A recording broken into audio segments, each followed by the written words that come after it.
গাখীৰত প্ৰধানকৈ 85 পৰা 88% পানী আৰু বাকীখিনি কেজিন, লেক্টেলবুমিন, লেক্টোগ্লোবিলিন আদি বিভিন্ন প্ৰকাৰৰ প্ৰটিন, ট্ৰাইগ্লিচাৰাইড আদি চৰ্বিজাতীয় পদাৰ্থ, লেক্ট'জজাতীয় শৰ্কৰা আৰু বিভিন্ন ভিটামিন আৰু মণিক থাকে। এই উপাদানবোৰৰ সৰহভাগেই পানীত অদ্ৰৱণীয় আৰু সেয়ে গাখীৰত এইবোৰ ক্ষুদ্ৰাতিক্ষুদ্ৰ গোট বা কণা হিচাপে পানীত মিহলি হৈ থাকে। টেঙা বস্তুত এচিড থাকে আৰু এচিডে দ্ৰৱত হাইড্ৰজেন আয়ন মুক্ত কৰে। টেঙা বস্তু মিহলালে ইয়াৰ হাইড্ৰজেন আয়নৰ প্ৰভাৱত গাখীৰত থকা কিছুমান কণা, বিশেষকৈ কেজিন নামৰ প্ৰটিনবিধৰ কণাবোৰ লগ লাগি তুলনামূলকভাৱে ডাঙৰ কণা তৈয়াৰ কৰি দ্ৰৱৰ পৰা পৃথক হৈ পৰে। এই ৰাসায়নিক প্ৰক্ৰিয়াটোক আতংচন বা বহিক্ষেপণ বুলি কোৱা হয়। এইদৰে আতংচন বা গাখীৰখিনিক ফটা বুলি কোৱা হয়।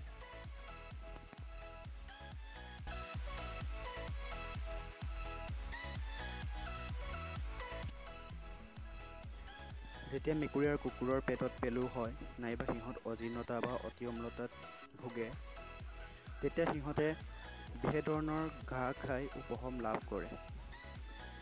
পাছৰ ৰসত অধিক পৰিমাণৰ হাইড্ৰক্লৰিক এচিড জমা হ'লেই অতি অম্লতাৰ সৃষ্টি হয়। মন কৰিলে দেখা যায় যে ঘাঁহখিনি খোৱাৰ এঘণ্টা বা দুঘণ্টামানৰ ভিতৰতে সিহঁতে এবিধ সেউজ হালধীয়া পদাৰ্থ, যাক পিত্ৰ বুলি কোৱা হয়, তাক বমি কৰি উলিয়াই দিয়ে।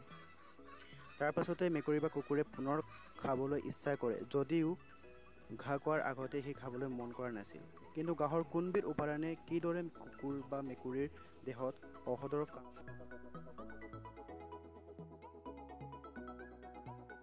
পৰিমাণৰ গৰম পানী আৰু চেঁচা পানী ফ্ৰিজত থ'লে গৰম পানীখিনি আগতে গোট মৰা দেখা যায়।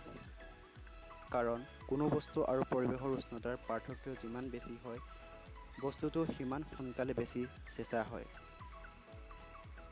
গৰম পানী আৰু পৰিৱেশৰ উষ্ণতাৰ পাৰ্থক্য চেঁচা পানী আৰু পৰিৱেশৰ উষ্ণতাৰ পাৰ্থক্যতকৈ বেছি। সেয়ে ফ্ৰিজৰ ভিতৰত গৰম পানীখিনি আগতে চেঁচা হৈ গোট মাৰে।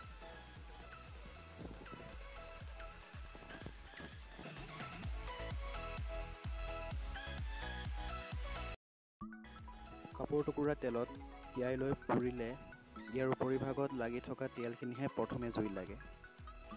জুইৰ তাপত তেলখিনি বাষ্পীভূত হয় আৰু সেই বাষ্প জ্বলি শিখা উৎপন্ন হয়।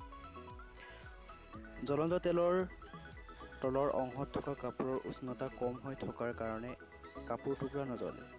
কিন্তু তেলখিনি জ্বলি শেষ হোৱাৰ পাছত কাপোৰৰ উষ্ণতা বৃদ্ধি পায় আৰু ই জ্বলি উঠে। সেইকাৰণে চাকিৰ শলিতাডাল তেল থাকে, মানে জ্বলি থাকে, আৰু তেল শেষ হ'লে শলিতাৰ মূৰটো জ্বলি ছাই হোৱাৰ পাছত নুমাই যায়।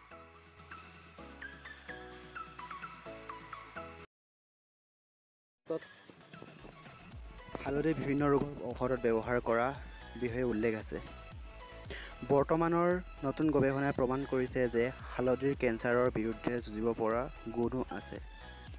হালধিত থকা এটা ঘাই উপাদান হ'ল কুৰকুমিন। এই যৌগ স্তনৰ কেঞ্চাৰৰ ঔষধৰ প্ৰতি প্ৰতিৰোধ ক্ষমতা হ্ৰাস হোৱাত বাধা দিয়ে বুলি বৰ্তমান দুদল ভাৰতীয় বিজ্ঞানীৰ গৱেষণাই প্ৰমাণ কৰিছে।